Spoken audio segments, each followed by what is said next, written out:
היי, אהלן. תומר, את לא תוהה למה יש כל כך הרבה החלטות גרועות? אתה מצביע? אוקיי. לא כל שנה. אני עבדתי ככתב כנסת. I realized that all the decisions that are being made there are irrelevant. אנחנו נרדמנו בשמירה.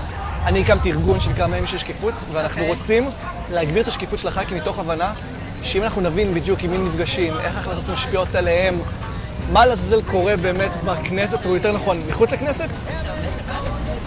יש לי 70 מתנדבים, יש לי פה ושם אנשים בשכר. המעון של ביבי, הוצאות הבית שלו, זה היה 3 מיליון בשנה. חשפתי את זה. שנה אחרי זה, שהוא הבין שזה פומבי פתאום, זה נהיה 2 מיליון. חסכנו 1 מיליון שקל.